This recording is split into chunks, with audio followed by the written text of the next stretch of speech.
algunas recomendaciones o algún comentario para las personas que están viviendo, no solamente para el paciente como tal, sino para sus familias. ¿Qué podrían ustedes aportar desde su campo a las personas que viven de cerca el Parkinson? Gracias, Juan. Primero, pues la familia es súper importante, no solamente en el diagnóstico, en el tratamiento, sino en el seguimiento. Al principio hablábamos de cuál era la parte de la psiquiatría antes del procedimiento quirúrgico y yo decía que intentar ayudar a escoger el paciente cuyo éxito vaya a ser más probable, ¿cierto? Si es un paciente que no tiene familia, vamos perdiendo el año en ese sentido, porque la familia es elemento fundamental. De hecho, la teoría es que cuando se enferma, la teoría de sistemas nos dice que cuando se enferma una persona, no se enferma esa persona, sino que se enferma la familia. Y no solamente son dificultades para la persona, sino también para la familia. Fuera de eso, todos los médicos sabemos que la enfermedad es una situación biopsicosocial y no solamente física. Entonces, también cuando nosotros vamos a los puntos focales de la psicoeducación, que son, primero, tener buena adherencia al tratamiento farmacológico, quirúrgico, de las indicaciones médicas. Segundo, dormir muy bien. Tercero, no consumir sustancias psicoactivas, incluyendo principalmente el alcohol. Cuarto, tener la mente ocupada. Quinto, tener una actividad física.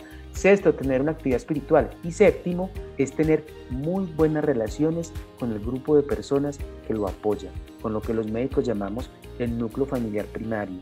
El núcleo familiar primario sería, por ejemplo, el papá, el hijo, el papá, la mamá y los hermanos, pero también el núcleo familiar secundario, que es la familia, los hijos, o sea, la esposa, los hijos, y ambos grupos deben estar involucrados en el proceso de mejoramiento de esta patología.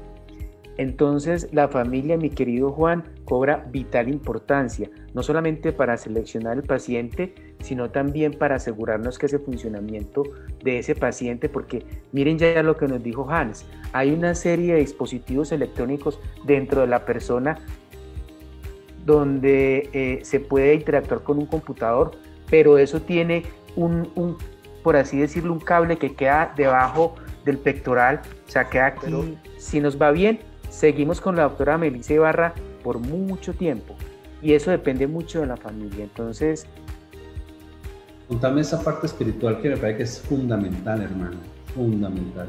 Y mira vos que Hans decía una cosa, que Dios lo puso en el lugar adecuado, y yo creo que esto es una cosa que a mí también me parece. Yo soy una persona que cree en Dios y estoy convencido que la realidad tiene tres niveles. Una parte material, donde es toda esta parte quirúrgica hermosa de tecnología que nos están describiendo. Una parte mental, que también evaluamos previamente, como ya nos lo explicó el doctor Olmedo, pero también tiene una parte trascendental. O sea, la realidad tiene una parte material, una parte mental y una parte trascendental, que es el mundo de los valores.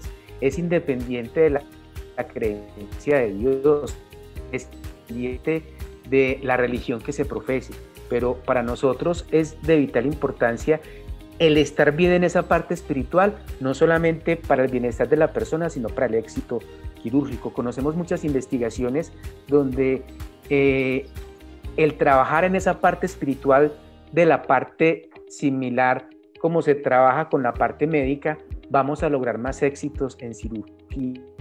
De hecho, pues se da la oportunidad para decirlo, pero ese fue mi trabajo de grado cuando me gradué de psiquiatra, porque trabajé simultáneamente con otros médicos y detectábamos que cuando se trabajaba esa parte espiritual o cultural, porque es independientemente de la creencia de Dios, la parte espiritual no necesariamente quiere decir religiosa, pero cuando se trabaja eso antes de un procedimiento quirúrgico, en este caso lo hicimos con histerectomías, con personas que le sacaban el útero por ciertas circunstancias, pues demostraba que esto funcionaba.